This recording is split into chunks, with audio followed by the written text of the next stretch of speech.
Sudah kelihatan ya slide-nya? Sudah, Bu. Ya, Lihat, Bu. ya, baik. Jadi seperti yang saya kemukakan di awal tadi, validitas dan reliabilitas instrumen penelitian survei.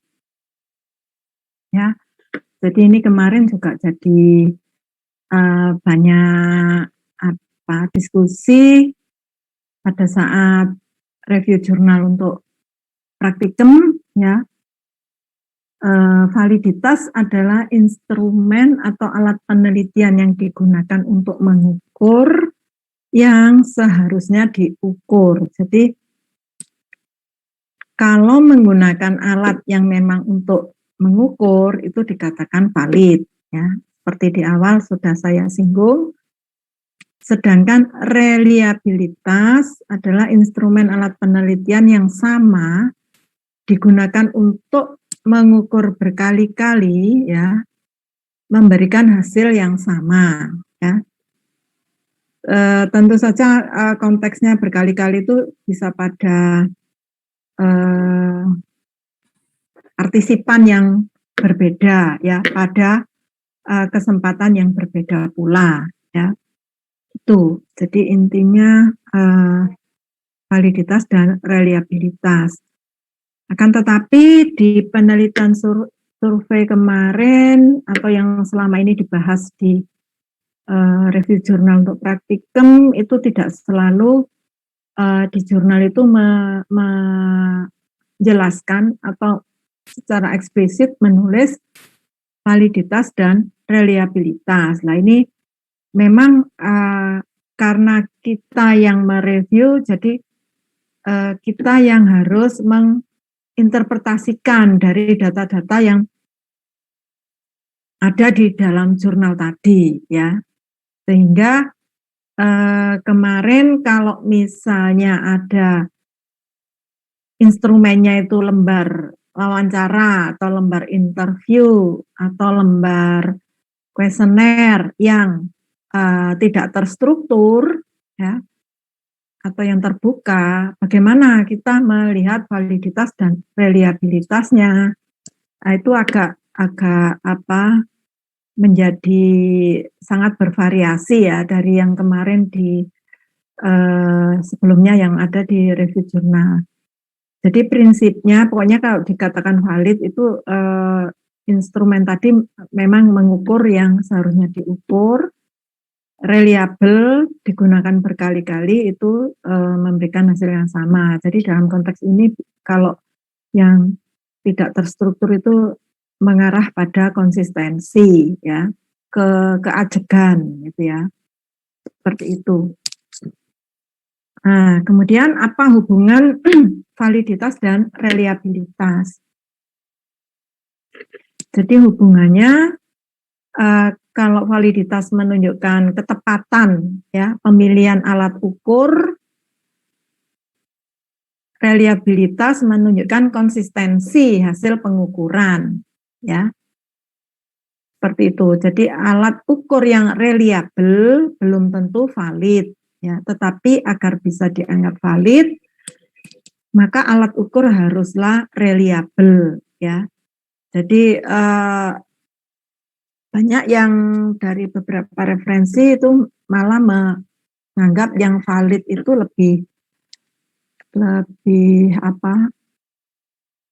lebih ditekankan gitu ya, karena nanti untuk reliable-nya itu dapat diukur itu, ya. Jadi ini. Jadi, kemudian ini ada satu ilustrasi ya. Ilustrasi yang maaf. Jadi diibaratkan lembar kuesioner itu seperti halnya ini lingkaran untuk menembak atau untuk memanah itu ya. Panah itu kan juga dengan lingkaran yang berlapis seperti ini ya. Jadi ini targetnya. Jadi gambar yang paling kiri, lingkaran paling kiri, ini dikatakan reliable tapi tidak valid. Reliable itu artinya ini menggerombol ya, nilainya menggerombol di sini di lingkaran yang paling luar ya. Itu artinya handal ya, instrumennya handal. Tetapi tidak valid karena valid itu yang diminta yang tepat di tengah ya. Tepat ada lingkaran yang paling dalam ini ya. Nah, seperti itu. Kemudian ini juga tidak direkomendasi ya untuk digunakan dalam penelitian. Kemudian yang nomor 2 dari kiri ini valid tetapi tidak reliable. Jadi masing-masing targetnya itu ada ya, ada titik-titik ini sasaran tembaknya atau apa dari anak panah itu ada di sini. Tetapi menyebar ya, setiap lingkaran itu ada. Jadi ini valid tetapi tidak reliable. Kemudian yang ketiga, di lingkaran ketiga, ini tidak dua-duanya ya. Tidak valid juga tidak reliable. Nah, yang direkomendasikan itu adalah yang lingkaran keempat ini ya. Ini direkomendasikan karena ini yang dicari yaitu valid dan reliable. Artinya sasaran tembaknya atau anak panahnya itu berada di lingkaran yang paling dalam, menggerombol di sini ya. Jadi ini yang ditekankan. Jadi instrumennya harus valid dan reliable. Nah, seperti itu. Ya, berikutnya validitas ya, itu dibagi 2. Ada validitas internal ya, dan ada validitas eksternal. Jadi ini mengikuti merujuk pada Solimun ya. DKK tahun 2018. Jadi ini Pak Solimun ini dosen statistika di MIPA UB ya. Jadi beliaunya banyak menulis tentang buku-buku statistika juga. Jadi ini bukunya terbitkan oleh UB Press. Jadi bukunya bagus gitu ya. Jadi ini salah satu bahasan yang ada di bukunya Pak Solimun itu seperti ini. Apa yang dimaksud dengan validitas internal yaitu yang berasal dari dalam objek penelitian itu sendiri ya. Jadi hal-hal yang memengaruhi ya. Jadi mohon nanti kalau menulis jangan mempengaruhi karena ini di KBBI yang benar itu memengaruhi ya. Jadi kalau mempengaruhi itu tidak baku. Yang baku memengaruhi keabsahan hasil penelitian yang bersumber dari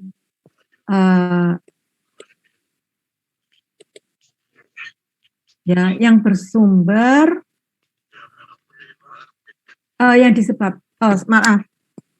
yang bersumber dari dalam. Nah, bersumber dari terganggunya objektivitas suatu penelitian yang berasal dari dalam objek penelitian ya. Jadi lebih mengarah pada internalnya ya. Jadi yang berhubungan dengan validitas internal itu apa saja?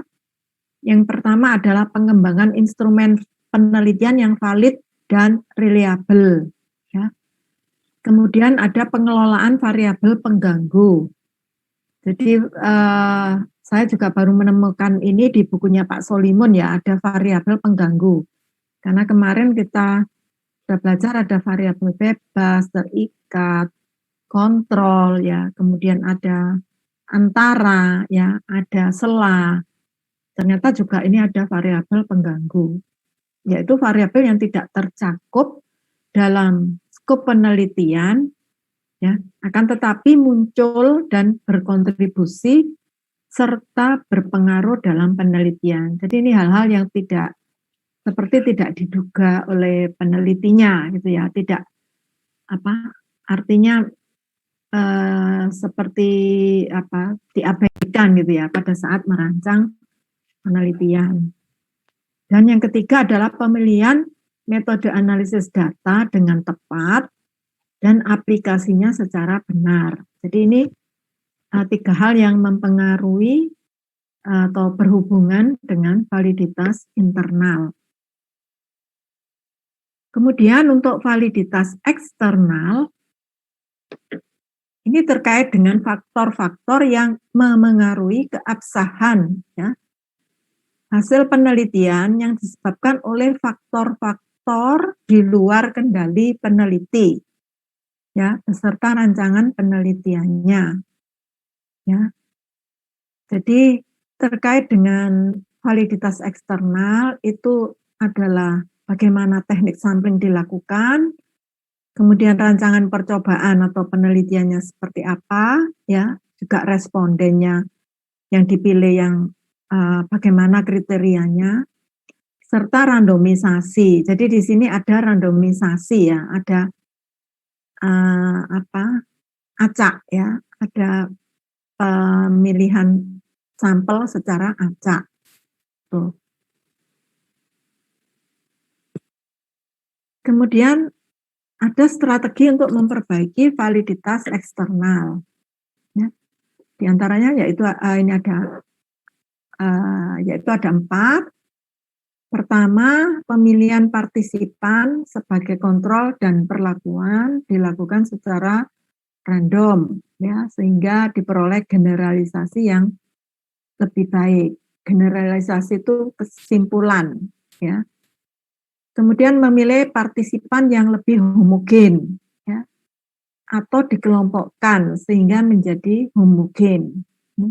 Hal ini dapat dilakukan jika pendekatan randomisasi tidak dapat diaplikasikan. Jadi kalau tidak dapat menerapkan pengacakan atau randomisasi, maka dilakukan pengelompokan agar lebih homogen.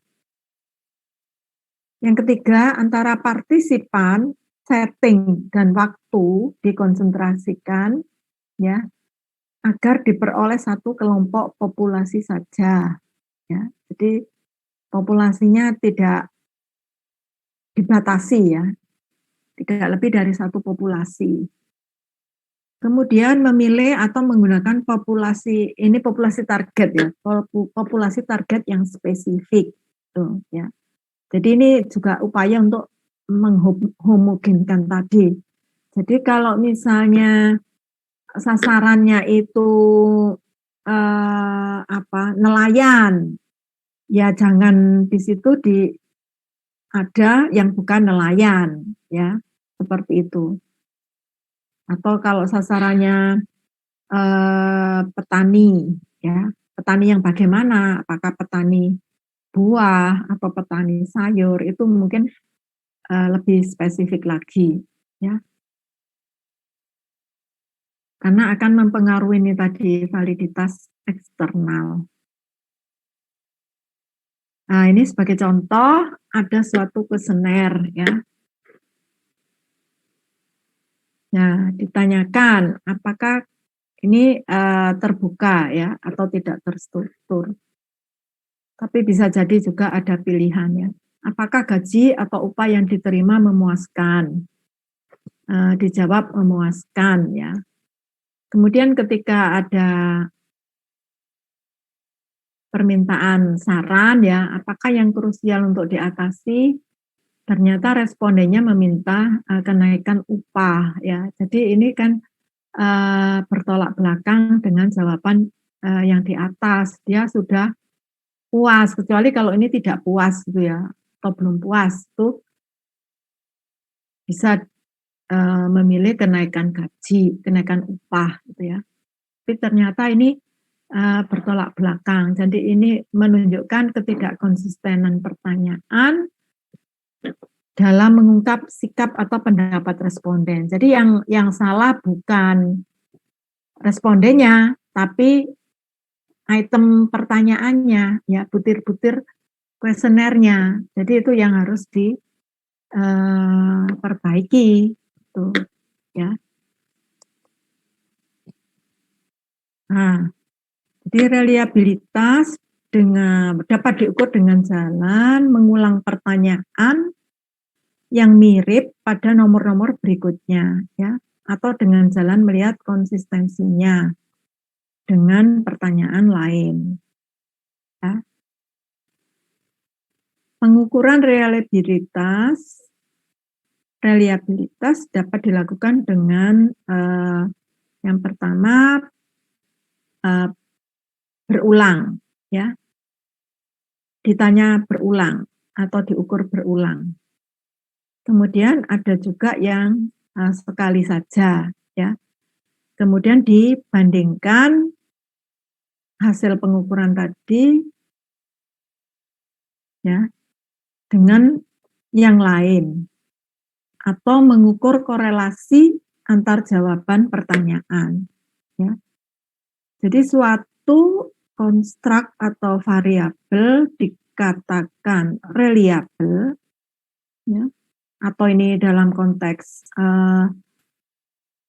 kuesioner, ya, kuesioner yang terstruktur, ya, dikatakan reliable jika memberikan nilai Cronbach alfa lebih dari 0,6 atau 60%, ya. Nah, ini adalah tabel yang digunakan, tabel korelasi, ya, yang dapat digunakan pada saat nanti menguji validitas dan reliabilitas dengan menggunakan Excel, ya. Jadi N ini adalah jumlah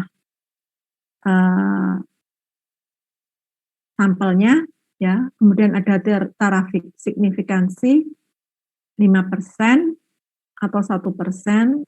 Umumnya untuk penelitian sosial atau etno itu di sini 5%, ya.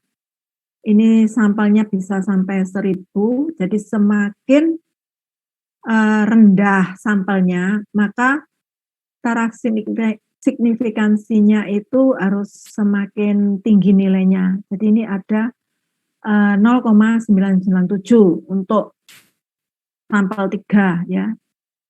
Tapi kalau 1000, ya, sampelnya 1000, maka dengan nilai 0,062 itu sudah nanti dianggap valid, gitu, ya. Nah, seperti itu.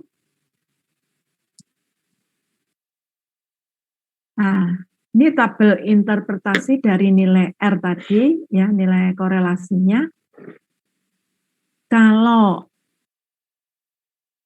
korelasi antar sesamanya itu tidak mungkin akan bernilai 1, ya. Jadi kalau sesamanya bernilai 1, tapi kalau dengan yang lain di bawah 1, ya. Jadi kalau nilainya 0,8 sampai 1 dikatakan sangat tinggi, ya. Atau tadi valid sudah masuk di sini, kriteria valid. Kemudian antara 0,6 sampai 0,8 dikatakan tinggi, 0,4 sampai 0,6 dikatakan sedang, 0,2 sampai 0,4 rendah, dan 0,0 sampai 0,2 dikatakan sangat rendah. Biasanya yang diambil itu 0,5 ke atas, ya. Jadi kalau 0,4 itu nanti tergantung dari tadi jumlah sampelnya berapa, ya. Sedang ini bisa masih kategorinya valid, gitu, ya. Jadi tergantung nanti jumlah sampelnya, jumlah N-nya. Nah, ini adalah contoh dari item pertanyaan yang ada di kuesioner yang terstruktur, ya. Jadi ada pilihan jawaban, ya. Jadi sesungguhnya ini saya ambil dari kuesionernya mahasiswa S3 yang sudah lulus ya, itu ada sekitar 42 pertanyaan ya. 42 pertanyaan dengan pilihan jawaban ya. 1, 2, 3, 4, 5 ya. 1 itu untuk yang rendah, persepsi atau apresiasinya rendah ya. Jadi sangat tidak mengetahui. Jadi nanti tergantung konteks yang ditanyakan di sini. Ini meneliti tentang tanaman katuk ya, Sauropus androgynus ya.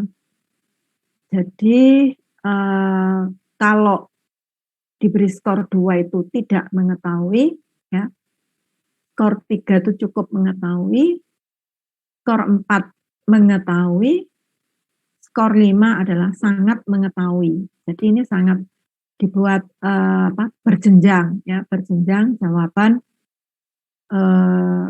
dari kuesioner tadi ya.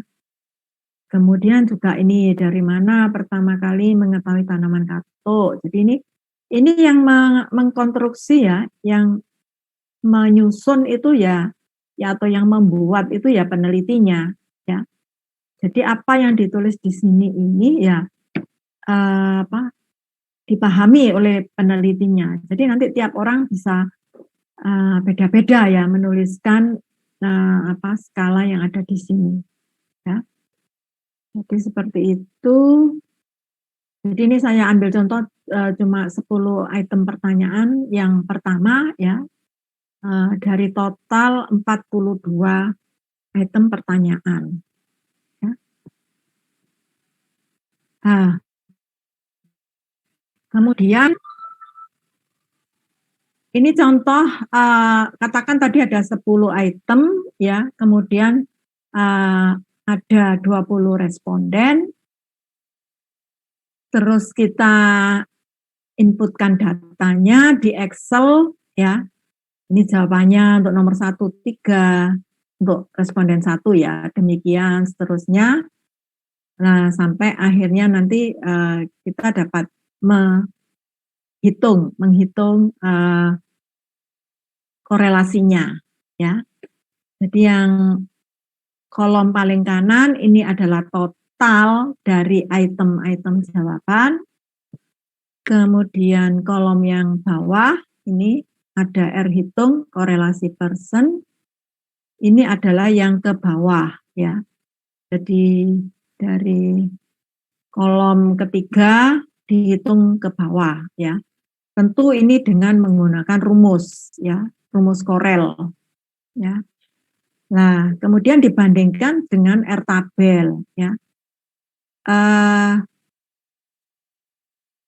Sampelnya adalah 20 ya. R tabel coba kita kembali ya. R tabel untuk 20 signifikansi 5% adalah 0,444 ya. Nah, kemudian di R tabelnya dimasukkan di sini. Kemudian kita lihat sekarang mana yang valid dan mana yang tidak valid. Kalau kurang dari 0,44 berarti tidak valid ya pertanyaannya tadi. Item pertanyaan yang nomor berapa itu yang tidak valid ya. Di sini kelihatan bahwa yang item pertanyaan nomor 4 itu memiliki R hitung korelasi personnya 0,429 dan ini di bawah ya atau kurang dari batas R tabel yaitu 0,44 sehingga untuk pertanyaan nomor 4 ini disimpulkan ini tidak valid ya, tidak valid. Nah, kemudian untuk mencari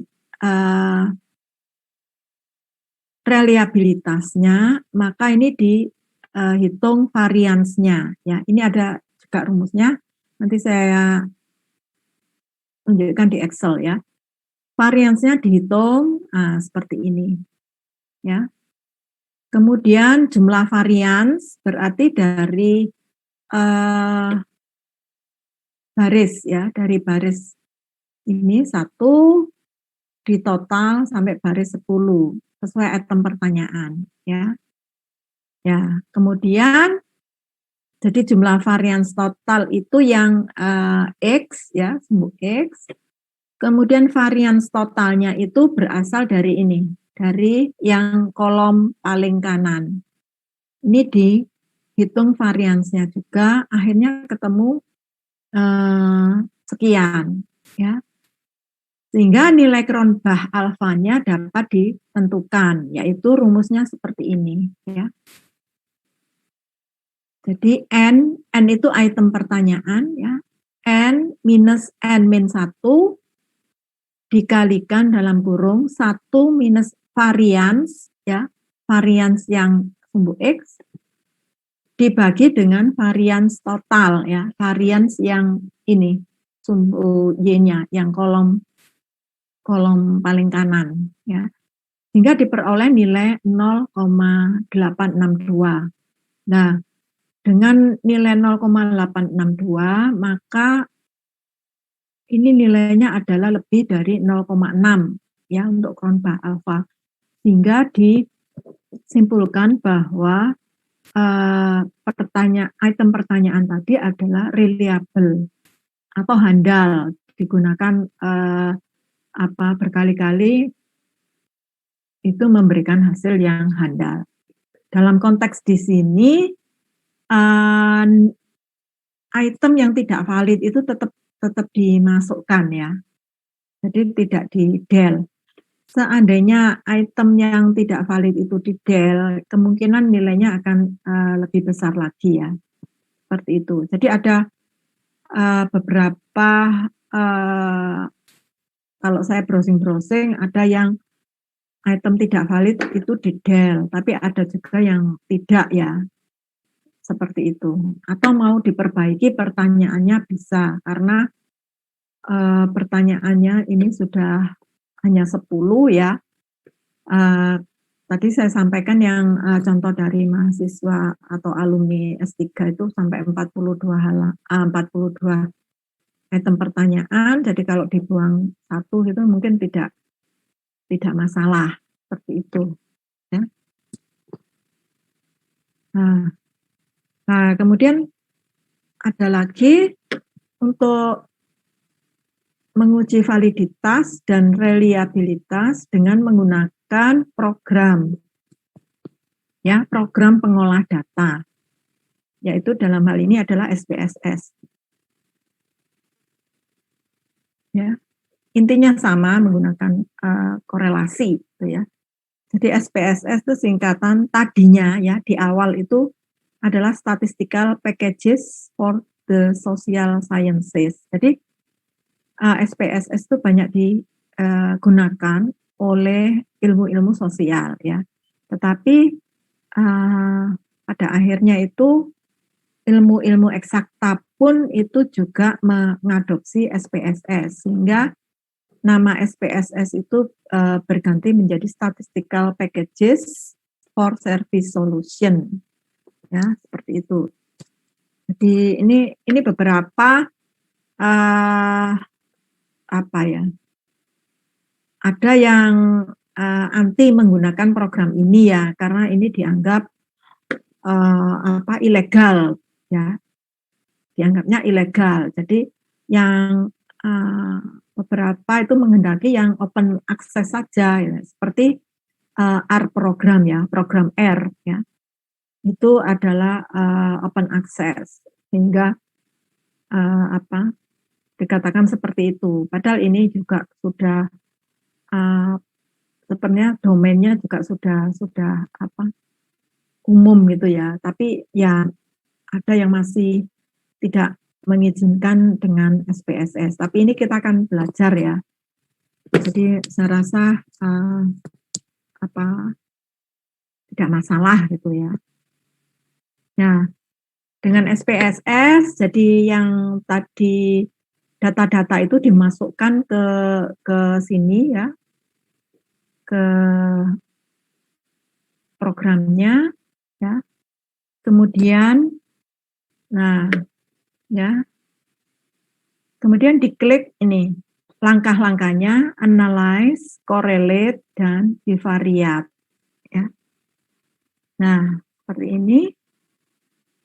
Nah, nanti yang ada di kolom kotak sebelah kiri itu diblok, kemudian dipindahkan ke kotak sebelah kanan. Ya, ini sudah ada person, tutel, ya, tidak usah dirubah-rubah, langsung oke. Ya. Nah, ketika oke, nanti ini keluar tabel korelasinya. Nah, ini maaf gambarnya mungkin kurang terang, nanti kita coba ya. Jadi ternyata dari sini nanti kita bisa tahu mana yang valid dan mana yang tidak valid dari setiap item pertanyaan. Ya. Ini dirangkum di sini, ternyata ada pertanyaan nomor 6 itu yang tidak valid, gitu ya. Yang lain valid. Jadi kalau seperti ini kita tidak lagi mencocokkan dengan tabel R, ya, tapi dari program tadi sudah menghitung sendiri, ya, menghitung otomatis. Nah, kemudian bagaimana menggunakan SPSS untuk pengujian reliabilitas. Jadi dengan data yang sama, ya, ini langkah-langkahnya adalah analyze, kemudian ada scale, kemudian reliability analysis, ya, diklik. Nah, kemudian sama item-item pertanyaan yang ada di kotak sebelah kiri dipindah ke kanan, minus total, ya, totalnya tidak diikutkan. Tapi kalau yang waktu di validitas totalnya itu diikutkan. Kemudian di sini dipilih alfa, ya, ini artinya Cronbach alfa tadi. Kemudian diklik OK, ya. Nah, setelah diklik OK, nanti reliability-nya itu ada output-nya itu ada di bawah sini, ya. Ada di bawah sini, karena yang tabel di atas ini untuk yang validity. Jadi dari tabel yang di bawah itu ditulis hasil reliabilitasnya adalah 0,8724. Jadi ini sangat sangat besar, ya, sudah di atas 0,6. Sehingga dikatakan bahwa item pertanyaan yang ada di kuesioner yang terstruktur tadi baik digunakan, ya, atau diterapkan untuk mengambil data, ya. Jadi seperti itu, ya, dapat dipercaya, ya.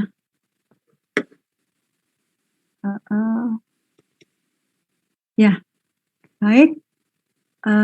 Saya akan ini, ya.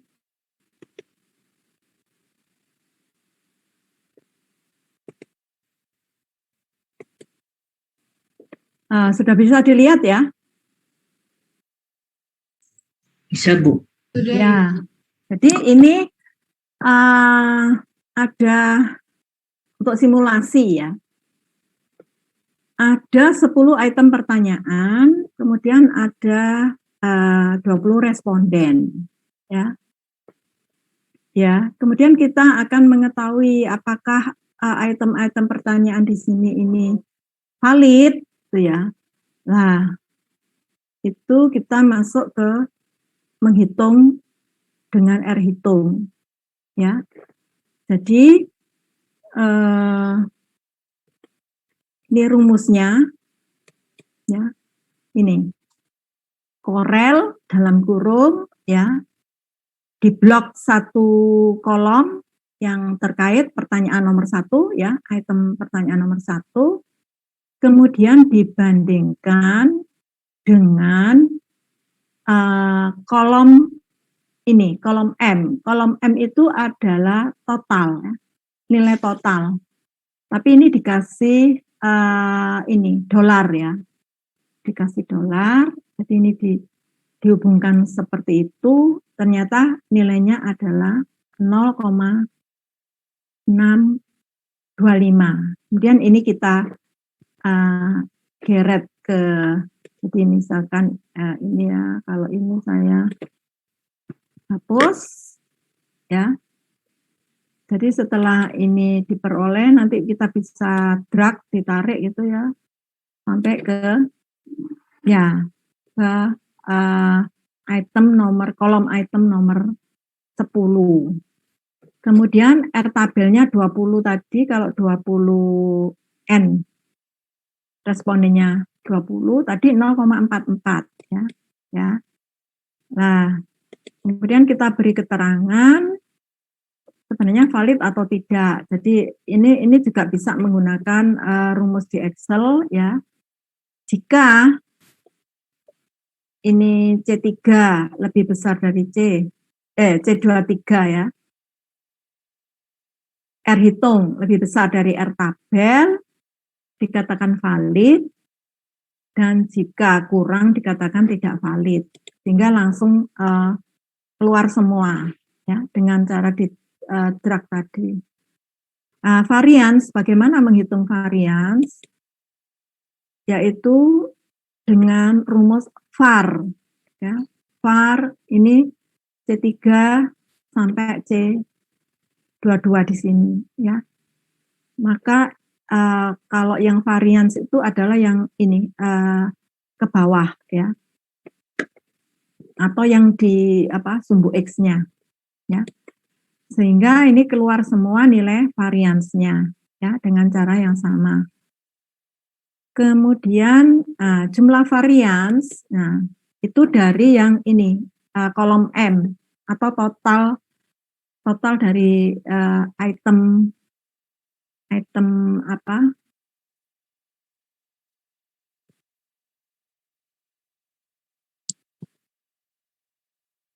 ini jumlah variance-nya ya. Ya dijumlahkan.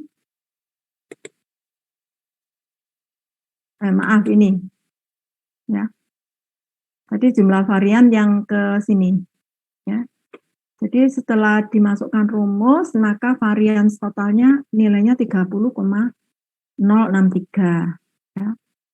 Dengan demikian nanti nilai Cronbach alfanya dimasukkan rumus akan diperoleh nilai ini 0,862. Jadi dikatakan bahwa item kuesioner yang dikembangkan itu handal ya. Ya. Sekarang coba ini kalau kita mengeluarkan yang tidak valid ya. Ini semua di running. Kalau yang tidak valid, jadi tadi nomor 4 dikeluarkan ya. Nomor 4 dikeluarkan. Kemudian ya ini 4 keluar ya. Jadi ini 1 2 3, nomor 4 keluar. Valid semua. Kemudian dimasukkan variance-nya. Nilainya ternyata lebih tinggi sedikit gitu ya. Kalau tadi tidak juga, kurang ya. 0,857 atau ya ini kalau dibulatkan 0,86 juga ya. Ini juga 0,86. Jadi sepertinya tidak berpengaruh gitu. Ya, jadi ini kita menggunakan Excel ya. Sampai sini ada yang ingin ditanyakan mungkin?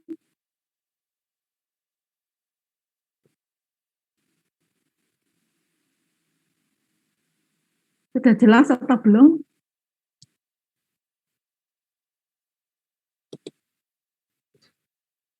Permisi Bu Sarah. Ya. Saya Sira Ibrahim dari kelas A, Bu, izin bertanya jika dibolehkan.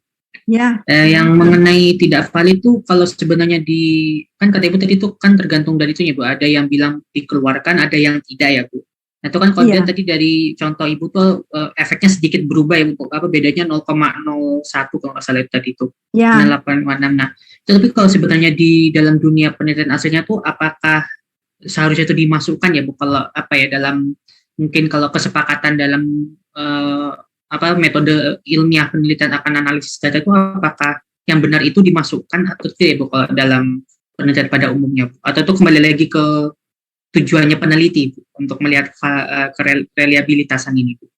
Ya, kembali ke peneliti ya tujuannya. Jadi sebenarnya kalau tidak valid itu diperbaiki, ya, diperbaiki, kemudian dicobakan lagi. Jadi ini itu harus disimulasi dulu. Artinya jangan langsung diberikan ke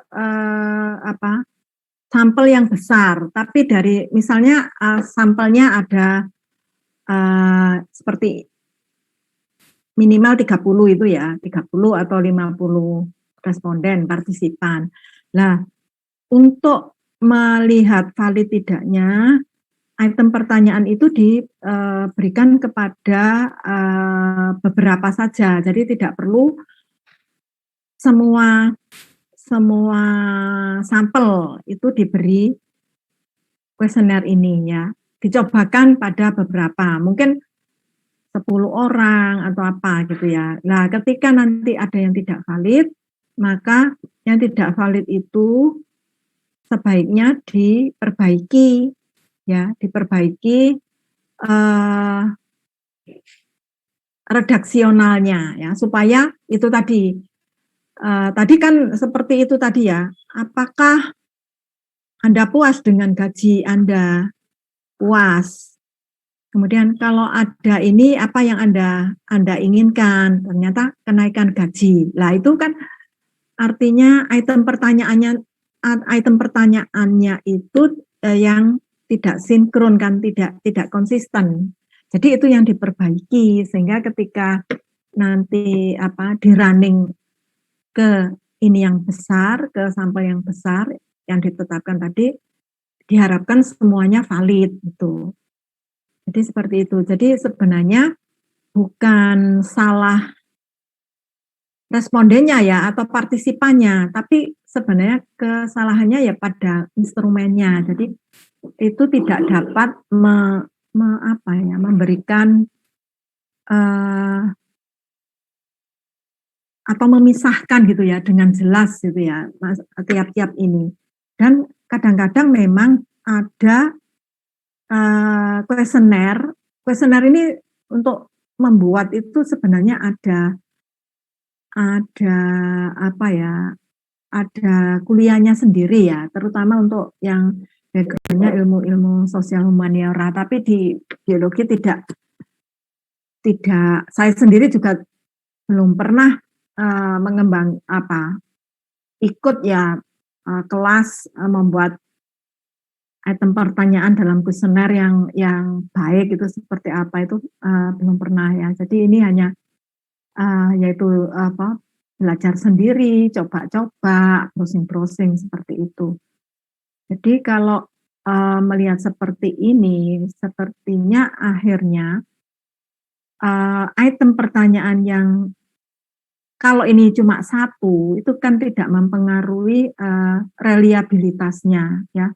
Artinya reliabilitasnya tetap tinggi, tetap handal. Jadi kuesionernya itu tetap dapat digunakan dengan baik itu. Kalau ini satu, tapi kalau nanti reliabilitasnya menjadi turun itu mungkin ya dipertimbangkan lagi item yang tidak valid tadi untuk diperbaiki gitu. Itu jadi Oke Bu, baik Bu. Terima kasih banyak buat atas penjelasannya. ya. Jadi ada yang lain?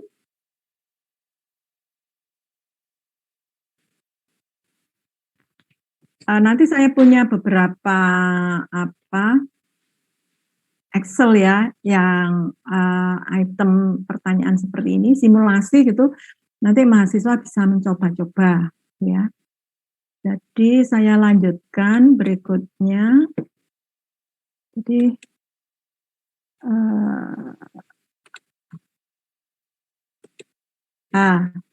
Ini. Jadi ini pertanyaan yang sama, tapi masuk di program SPSS, ya. Ya. Jadi dari Excel itu di-copy ke sini, jadi bisa di-copy. Kadang bisa kalau mau ditulis satu-satu ya bisa saja, ya. Jadi ini datanya seperti ini. Kemudian variabel yang ditulis seperti ini, ya. Jadi ini dalam sheet-nya itu ada dua hal, yaitu data dan variabel, itu ya. Nah, kalau dengan program berarti kita langsung bisa analyze, ya. Kemudian correlate, ya. Correlate ambil yang bivariat, ya. Maaf, ini tadi untuk apa?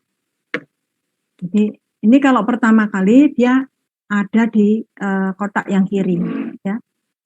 Dari kotak yang kiri nanti kita pindah ke variabel di sini. Jadi seluruhnya termasuk yang total, ya. Jadi dipindah ke sini. Ini sudah ada person, total, flag, ini tidak perlu diganti-ganti. Kemudian kita oke. Ya. Nah, jadi ini terlihat ya korelasinya. Jadi ternyata sama dengan yang kita lihat di Excel tadi. Jadi untuk pertanyaan nomor 4 ya. Itu yang ini ya 0,429 itu ya. Tidak valid itu ya. Tapi di sini ada derajat ya, ada derajatnya, ada yang sangat signifikan ya. Tapi ada yang kalau bintang 1 itu signifikan, jadi sangat valid itu. Bintang 2 ini sangat ini signifikan saja ya atau valid. Kalau bintang 2 itu sangat signifikan. Bisa dianalogikan ini sangat valid ya. Karena ini untuk signifikansinya ada yang ini 0,003, semuanya kan harus lebih kurang ya, kurang dari 0,05 ya, kurang dari 0,05 dianggap signifikan ya.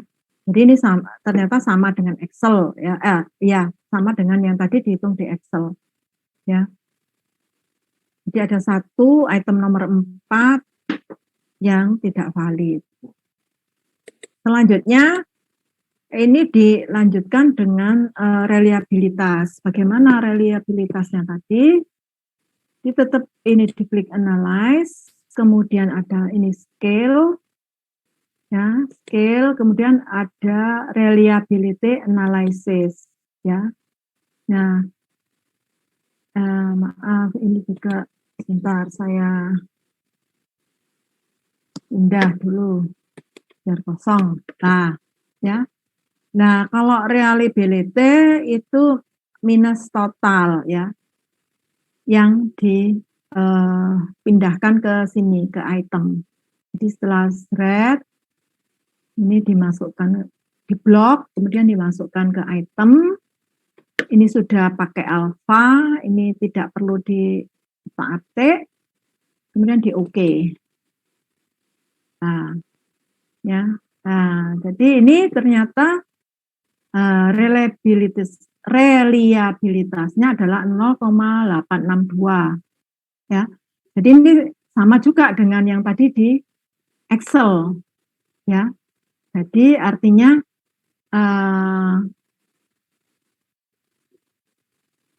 item pertanyaan yang ada di lembar kuesioner ini handal ya, dapat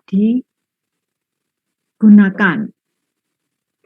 Sudah baik sehingga bisa langsung diimplementasikan ke penelitian. Seperti itu. Ya, bagaimana Ada pertanyaan untuk yang SPSS? Ini memang kita harus install dulu ya di dalam laptop kita, baru bisa menggunakan program ini.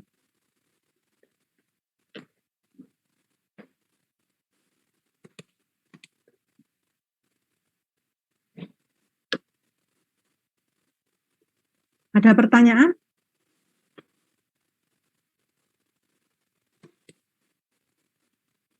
Cukup jelas ya?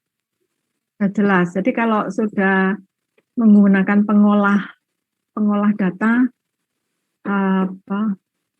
lebih praktis ya, lebih praktis. Jadi hasilnya juga sama. Jadi kalau belum ada yang program pengolah datanya, ya bisa menggunakan SPSS, ya.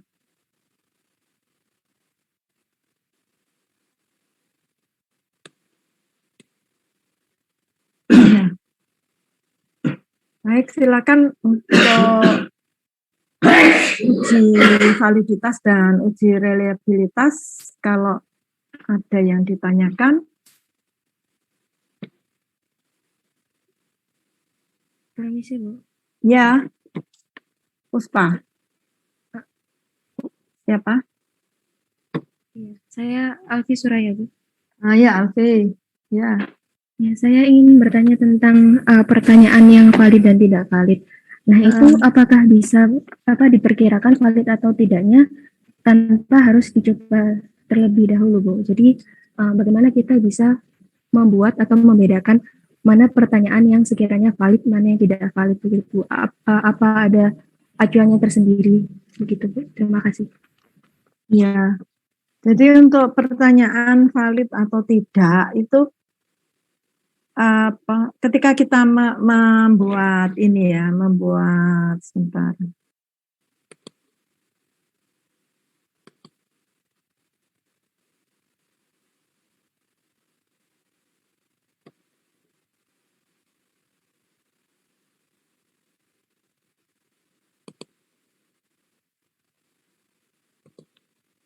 Ya, jadi sudah bisa terlihat ya. Jadi ketika membuat ini kuesioner ya, instrumen itu memang kita belum tahu ini nanti dijawab itemnya valid atau tidak. Kalau tidak diuji, gitu ya. Kalau tidak diuji, jadi kalau tidak diuji ya kita tidak tahu. Jadi kuesioner itu seperti ini, disusunnya itu dari hal yang mungkin umum ya ke yang khusus seperti itu. Nah, kita baru tahu itemnya itu valid atau tidak itu ketika diuji. Ketika tidak diuji kita tidak tahu ya. Jadi makanya itu harus kadang-kadang item pertanyaan itu ada yang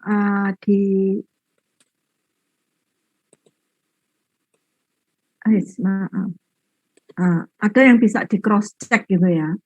Jadi pertanyaan yang sama tapi cara menulisnya itu beda, itu bisa mengetahui konsistensi orang atau partisipan yang menjawabnya. Seperti itu. Ya.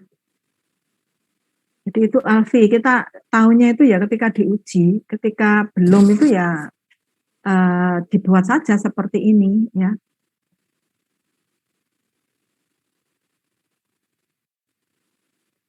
Ya, jadi ini dari hal umum, mengetahui atau tidak, kapan pertama kali, apakah mengenal. Mengenal ini harusnya kan berkait dengan mengetahui ini, ya. Ini kan ada kaitannya ya. Tapi di sini ternyata jawabannya agak beda, artinya ada yang kalau di atas itu mengetahui saja, tapi di sini berdasarkan umur gitu ya, berdasarkan umur. Jadi ini juga kreativitas dari penelitinya itu ya.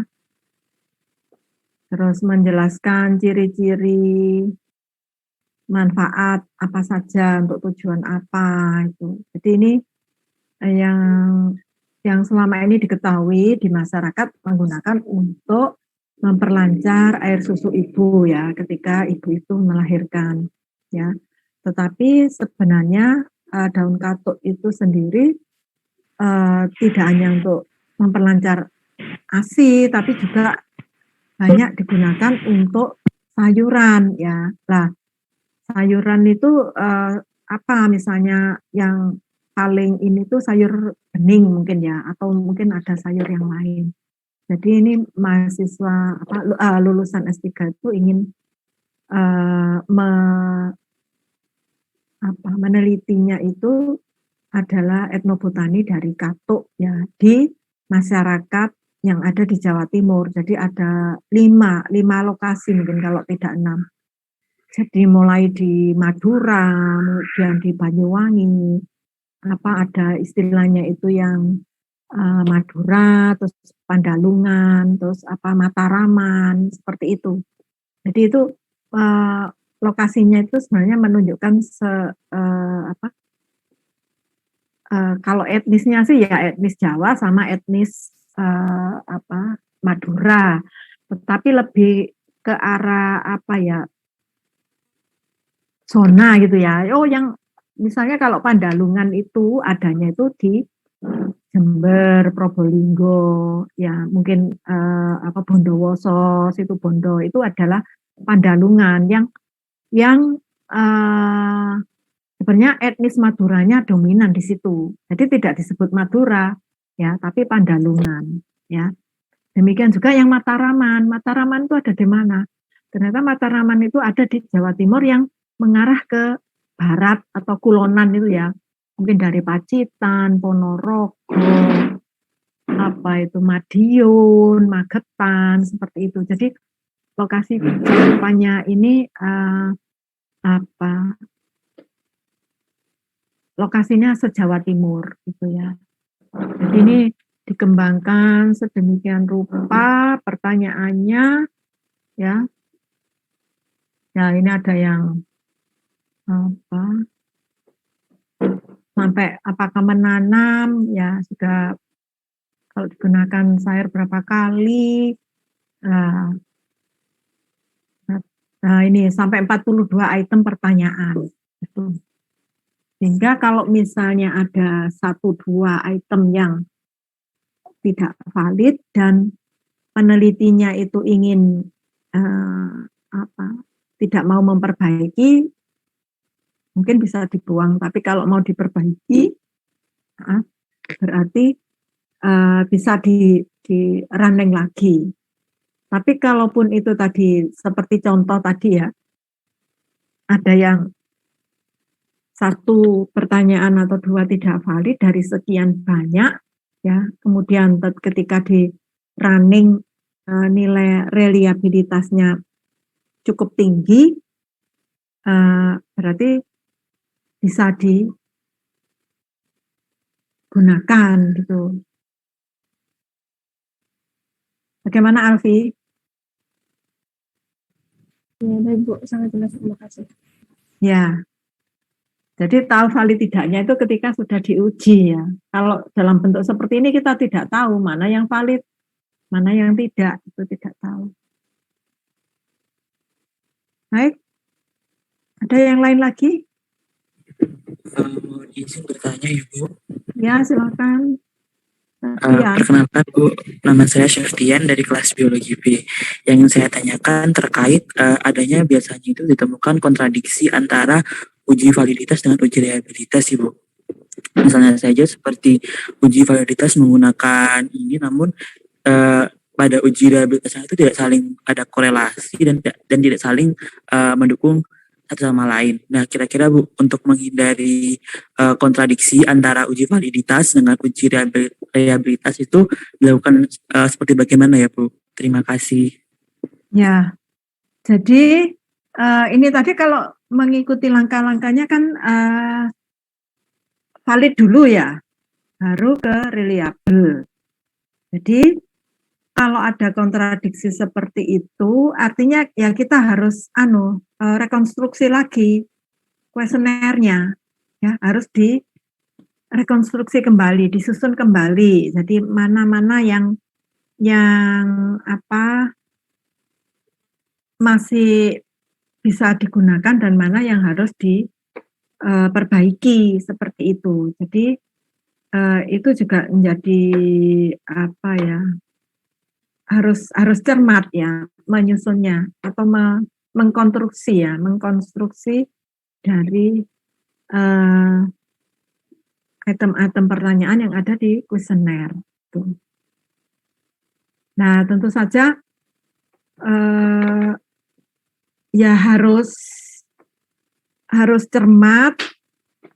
Kemudian kalau misalnya itu harus rekonstruksi atau dikonstruksi ulang ya, karena ada ketidaksinkronan atau katakan valid tapi tidak reliable. Kalau reliable itu kan konteks keseluruhan item pertanyaan ya. Kalau valid kan satu item. Jadi kalau misalnya tidak reliable berarti otomatis nanti bisa jadi dilihat satu persatu lagi, dicek satu persatu lagi item setiap pertanyaan tadi ya. Karena bisa jadi nanti kalau tidak reliable-nya tadi kontradiksi banyak, artinya mungkin banyak yang tidak valid itu ya, banyak yang tidak valid dan harus dikonstruksi ulang, direkonstruksi lagi item-item pertanyaan yang ada di kuesioner tadi. Itu Septian ya. Oke Ibu, terima kasih atas jawabannya. Ya, sama-sama. Baik, apakah ada yang lain?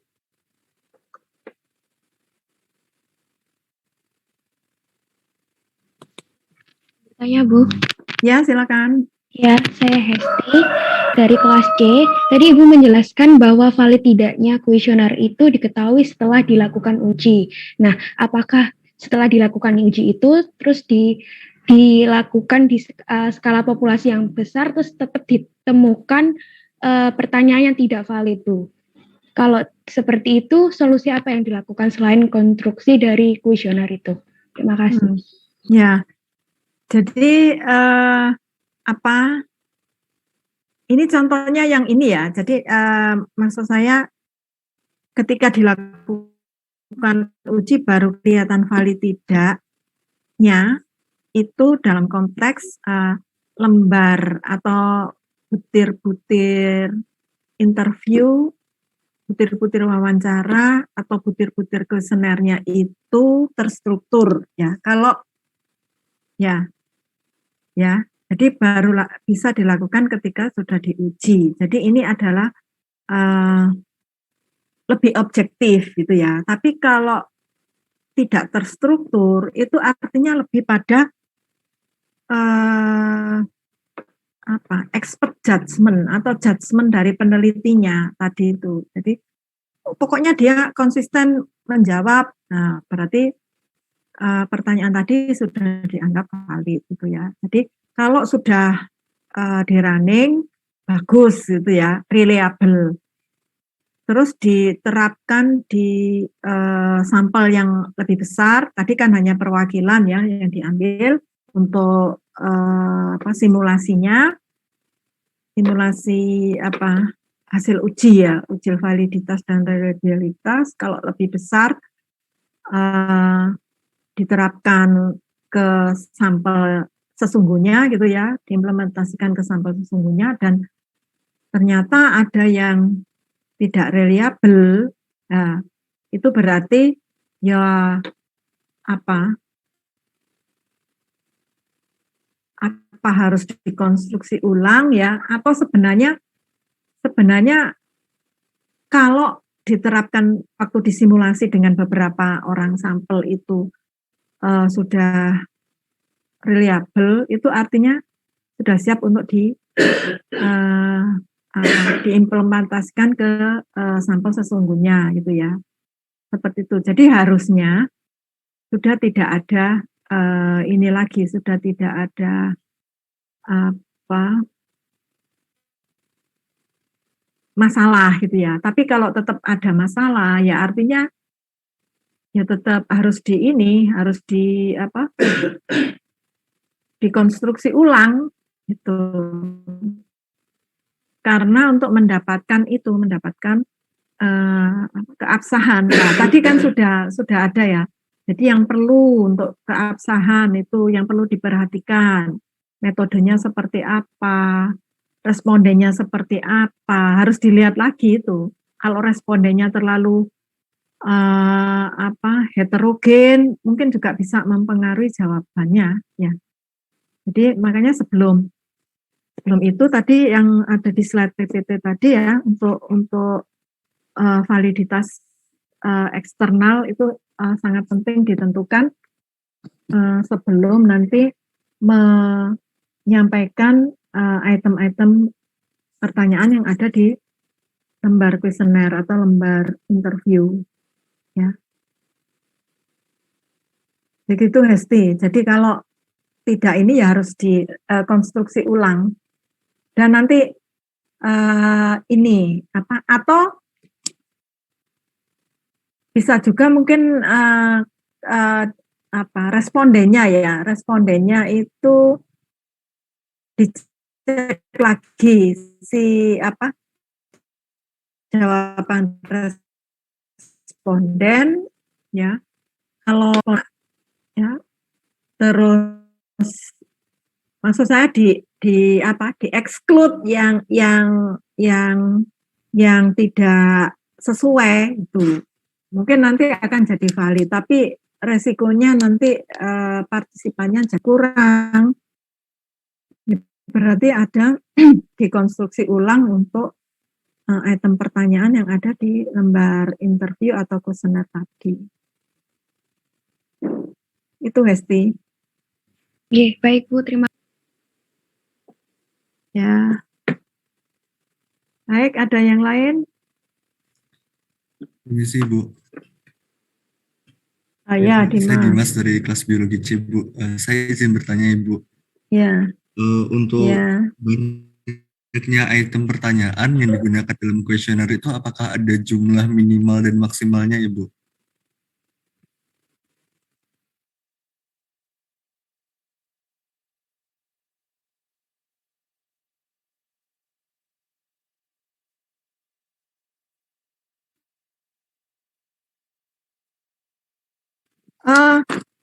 Bisa membedakan gitu ya. Jadi dibuat itu biasanya ya kreativitas dari penelitinya ya. Pokoknya tidak terlalu sedikit itu mungkin ya di bawah 10 gitu ya. Itu kan sedikit gitu. Jadi tergantung dari cakupan atau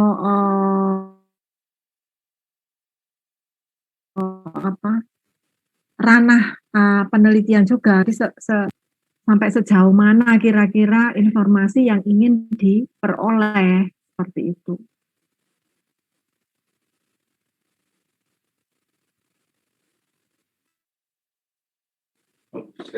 Baik, sudah jelas. Terima kasih Bu. Ya, baik. Jadi ini untuk sudah clear ya untuk validitas dan reliabilitas. Khususnya ini yang terstruktur ya. Mengapa harus diuji? Karena supaya tidak subjektif ya. Jadi kalau diuji itu kan nanti dilakukan data yang sama di running orang yang beda, itu kan nanti akan mengapa dilakukan uji validitas reliabilitas. Kalau misalnya yang tidak terstruktur itu berarti lebih pada expert namanya expert judgment. Jadi justifikasi dari penelitinya, ya. Memang lebih subjektif gitu ya. Tapi penelitinya tentu punya argumentasi ilmiah ya. Mengapa jawaban yang seperti ini kalau berulang-ulang sama, ya. Meskipun nanti cara mengungkapkannya itu bisa jadi kan kata-katanya tidak sama, tapi esensinya sama, itu dimasukkan oleh penelitinya sebagai item yang valid gitu ya, sehingga reliable juga. Jadi karena sudah ditanyakan berkali-kali pada orang yang beda, pada kesempatan yang beda, itu esensi jawabannya sama, seperti itu. Ya, berarti sudah jelas. Misi Ibu. Ya, ada lagi? Ya, silakan. Iya Ibu, saya Puspa dari kelas biologi C. Sebelumnya mohon maaf ya Ibu, saya Ya. tidak bisa menyalakan kamera saya karena ada kendala jaringan. Ya. Saya ingin bertanya Ibu untuk validitas eksternal tadi, Ibu kan telah menjelaskan. Saya masih bingung Ibu, kenapa istilah validitas eksternal itu muncul dan kapan validitas eksternal itu digunakan Ibu? Terima kasih. Ya, jadi untuk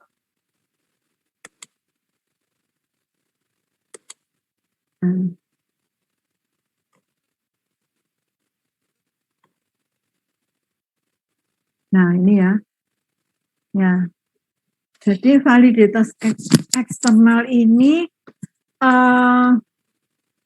penting ya, karena ada beberapa hal yang di luar kendali peneliti, ya, bisa terjadi di luar kendali peneliti. Jadi artinya validitas eksternal itu digunakan untuk mengelola, ya, untuk mengelola supaya tidak mempengaruhi hasil penelitian, ya, supaya hasil penelitiannya itu sahih atau sah gitu ya, absah, keabsahan ini tadi ya. Jadi maka itu yang penting yaitu harus ini, karena ada terkait dengan validitas eksternal, yaitu yang pertama bagaimana teknik sampling tadi dilakukan ya. Jadi tadi beberapa ternyata ini ada di sini juga, randomisasi itu ternyata juga hal yang penting, meskipun itu penelitian non eksperimental gitu ya. Jadi ada randomisasi itu ya. Kemudian bagaimana rancangan percobaan dilakukan, termasuk nanti berapa responden, terus kategorinya responden itu yang seperti apa ya, apakah perlu gender ataukah umur ya, itu sangat menentukan ya, pendidikan ya, kemudian apakah juga jadi sangat terkait dengan nanti ranah atau kajian dari peneliti yang akan dilakukan dalam penelitiannya nanti itu, ya, seperti itu. Jadi ini hal-hal yang di luar kendali dari peneliti, meskipun teknik samplingnya itu sudah dikendalikan. Kadang-kadang sudah saya memakai simple random, ya, simple random sampling itu. Sudah ditulis di situ, simple random sampling. Tapi ketika datang ke lokasi, ya, penelitian survei itu kan tidak sekali datang. Artinya sekali datang langsung dapat data itu kan tidak. Jadi biasanya itu ada survei awal ya, atau observasi awal dulu. Jadi tidak langsung menerapkan ininya instrumennya itu. Jadi dia melihat dulu bagaimana kondisi study site-nya itu untuk disurvei itu seperti apa. Nah nanti kalau ditentukan lebih dulu, ya belum pernah datang ke lapang, lah nanti kaget, bingung dengan situasi karena tidak seperti yang dibayangkan di tulisan atau di proposalnya tadi. Jadi harus itu. Untuk survei itu tidak sekali datang, terus menerapkan instrumennya, terus dapat data itu tidak. Biasanya itu beberapa kali. Ya. Jadi harus ada survei atau observasi awal. Jadi itu kan menggambarkan bagaimana demografi di sana, kemudian bagaimana kegiatan orang-orang di sana, apakah kalau pagi sedang bekerja itu mereka mau diribui dalam arti ditanya-tanya itu kan juga belum tahu ya seperti itu. Jadi nanti kalau mau bertanya itu kapan, apakah sore, apakah malam, ataukah pas ada biasanya misalkan ada kegiatan warga gitu ya, itu kan mengumpul semua apa seperti itu. Jadi seperti itu. Sehingga mungkin yang sudah ditulis di rancangan penelitian yang idealis itu bisa jadi nanti tidak sama dengan situasi di lapangan. Jadi maka perlu ada observasi atau survei awal. Nah, baru dari situ nanti bisa dirancang. Oh, saya karena kondisinya seperti ini, saya menggunakan teknik sampling yang ini, gitu. Kemudian termasuk nanti siapa yang dijadikan responden atau partisipan, ya berapa ukuran sampel atau jumlah sampel yang harus saya ambil, termasuk di situ. Ya, tadi siapa yang tanya tadi? Demikian. Iya, baik Ibu, terima kasih atas jawabannya. Ya.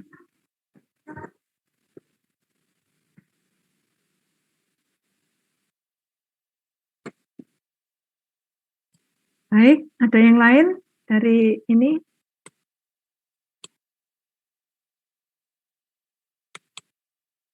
Kalau tidak ada yang lain, saya akan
Nah, ya. Nah, ini berikutnya.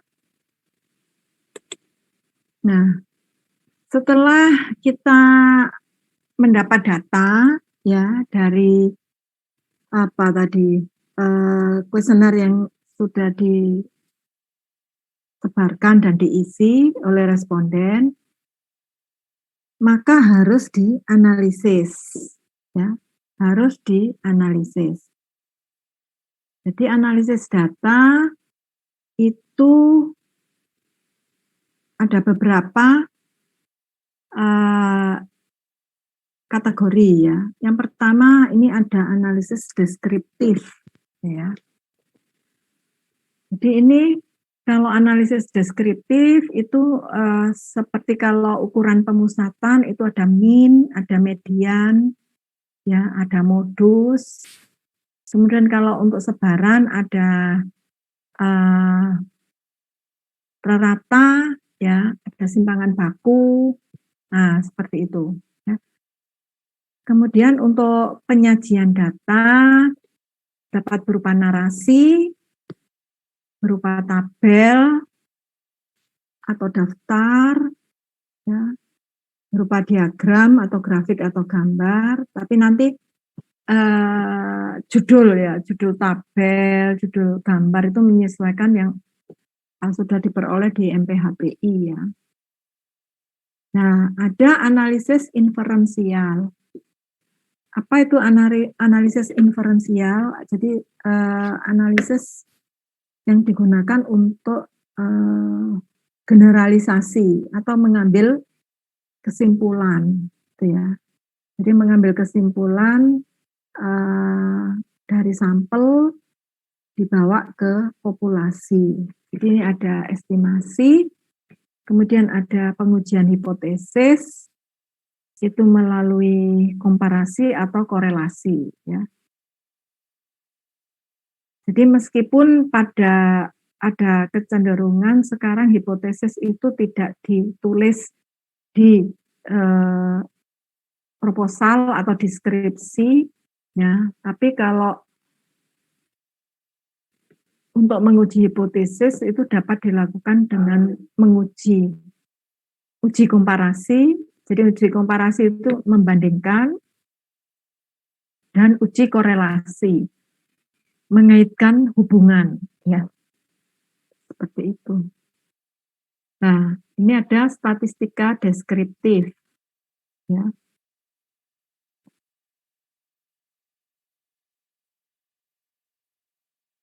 Ya. Jadi kalau statistika deskriptif ini peringkasan, pengklasifikasian dan penyajian data itu sebagai langkah pertama sebelum analisis statistik inferensial. Jadi meskipun nanti masuk di statistik inferensial mesti ada kan ini apa? Data rata-rata, ya, data rata-rata dan standar deviasi itu selalu ada. Jadi kalau yang deskriptif itu hanya berhenti sampai situ saja, ya. Kemudian analisis terhadap data dari seluruh populasi, ya, terhadap data yang diambil dari sampel, ini tidak bertujuan untuk menyimpulkan ke populasi, ya. Sampel tidak representatif atau mewakili populasi. Jadi untuk yang deskriptif itu kita tidak bisa menyimpulkan ke populasinya. Jadi ya hanya pada sampel di situ saja. Makanya kemarin ada sampelnya adalah 7 orang tabib, gitu ya. Ininya kan tabib, ya berarti ya tabib yang ada di situ saja, tidak bisa dibawa ke populasi atau wilayah yang lebih besar lagi. Tuh. Nah, kalau statistika inferensial dengan estimasi, ada estimasi titik dan estimasi interval, ya. Kemudian ada pengujian hipotesis, ya. Nah, ini yang statistika inferensial nanti ini digunakan untuk yang biasanya yang eksperimental, ya. Penelitian eksperimental. Kemudian kira-kira apakah penelitian sosial humaniora itu bisa tidak dieksperimentalkan?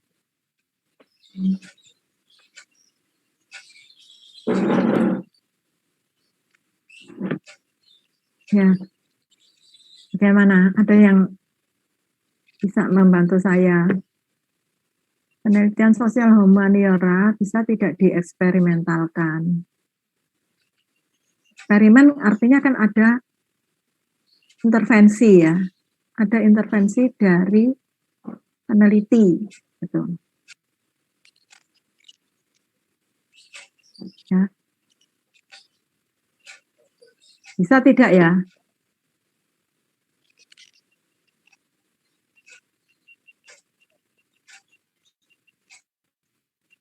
Jadi untuk penelitian sosial humaniora sekarang ini sangat bisa untuk dieksperimentalkan ya. Ada intervensi penelitinya ya. Jadi tidak hanya penelitian eksakta saja yang eksperimen ya, tapi sosial humaniora juga bisa. Jadi artinya yang dipegang tadi adalah adanya intervensi dari peneliti. Jadi kalau peneliti nanti memberikan intervensi ya tertentu kepada respondennya, berarti itu sudah masuk penelitian eksperimental ya atau percobaan. Jadi kan penelitian membuat percobaan. Jadi ada kelompok yang diberi perlakuan, ada kelompok yang tidak diberi perlakuan. Nah, itu sudah masuk ke ranahnya eksperimental, ya. Seperti itu. Jadi sangat bisa. Sekarang banyak penelitian-penelitian sosial humaniora itu judulnya itu pengaruh, gitu ya. Pengaruh bla bla bla, gitu ya, terhadap bla bla bla gitu ya. Jadi kalau ada kata-kata pengaruh, ya, itu mesti kan ada intervensi di situ, ya, intervensi penelitinya, sehingga rancangan penelitiannya itu adalah percobaan atau eksperimental, tentu saja dengan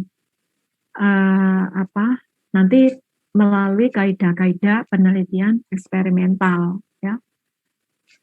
Bukan seperti yang di survei ya atau non eksperimental survei.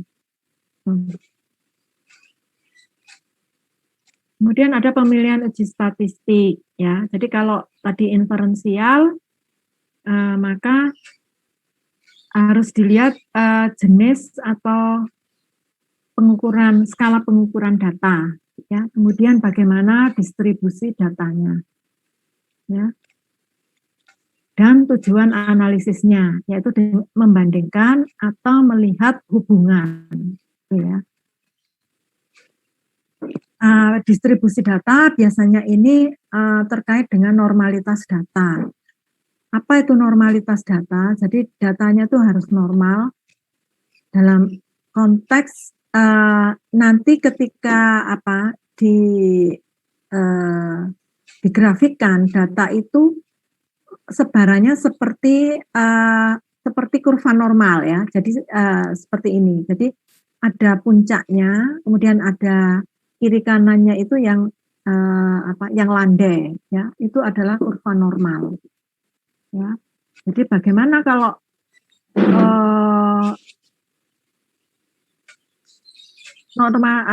datanya tidak normal ya. Itu terkadang ada dua hal, jadi dinormalkan dulu, nanti dengan transformasi, tapi bisa pula nanti analisisnya itu diturunkan, jadi tidak lagi ke yang parametrik, ya, parametrik, jadi ada dua uji statistik itu yang parametrik dan ada yang non parametrik. Jadi diturun, kalau tidak normal bisa ditransformasi supaya bisa diuji parametrik, tapi kalau misalnya tetap dibiarkan tidak normal atau tidak ditransformasi, nanti masuknya adalah ke non parametrik. Ya, seperti itu ya. Kemudian juga ini ukuran sampel ya. Ukuran sampel itu bebas atau berpasangan ya. Kalau berpasangan tuh biasanya before and after. Jadi satu objek yang sama sebelum perlakuan seperti apa, setelah perlakuan seperti apa, seperti itu. Nanti ini yang uji yang statistik inferensial ini mungkin lebih banyak nanti diberikan oleh Bu Catur ya, karena statistik inferensial itu banyak untuk yang yang eksperimental, penelitian yang eksperimental atau dengan percobaan, ya. Kemudian juga banyaknya variabel yang diamati, ya, variansinya nanti berapa. Nah, jadi ini uji-uji statistik yang dapat digunakan bila untuk tujuan analisisnya komparasi atau korelasi. Ini berlaku untuk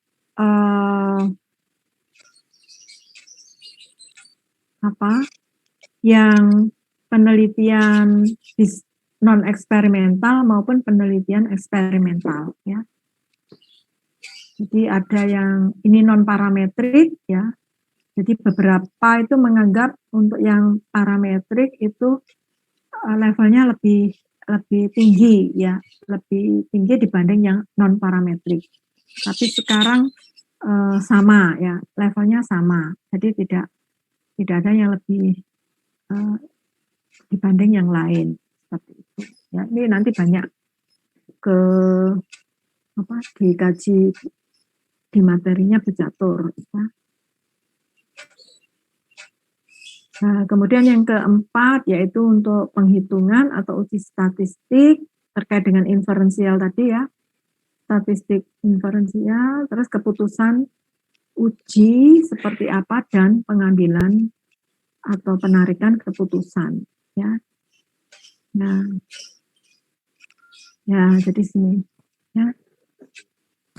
Jadi seperti itu, ini akan dibandingkan, ya, statistik ujinya dibandingkan dengan nilai tabel atau nilai kemaknaan yang diperoleh. Jadi biasanya kan alfanya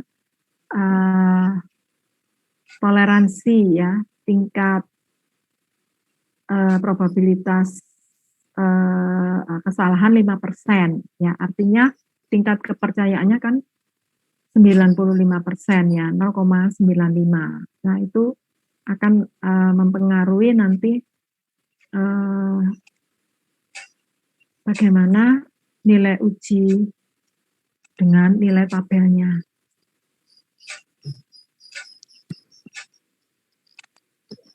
Ya, jadi saya rasa materi kita hari ini uji validitas, reliabilitas, dan analisis data sudah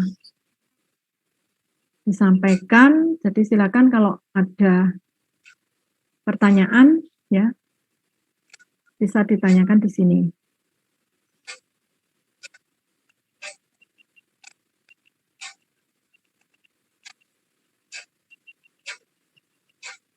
Sudah jelas? Data saya tinggal 1 kali lagi, ya, nanti kita ketemu tanggal 21, nanti terkait dengan penyajian, ya. Jadi tinggal 1, ini sudah dimasukkan ada 2 hal yang dibahas di sini, ya. Minggu depan kita masuk ke penyajian data.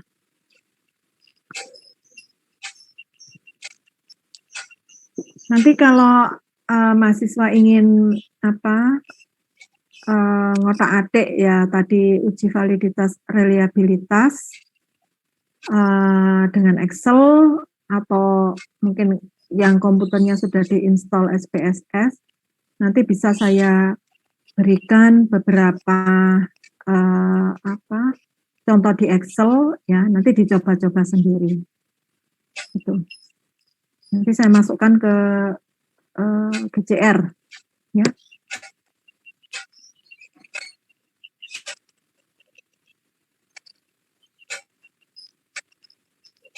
Jadi meskipun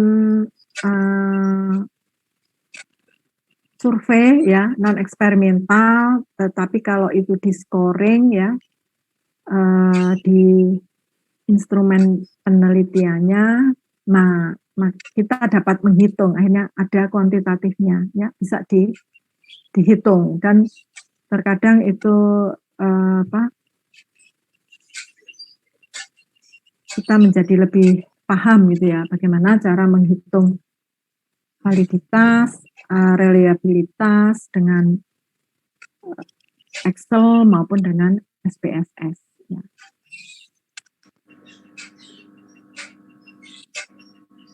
Baik. Ada yang ingin ditanyakan lagi? Sudah cukup?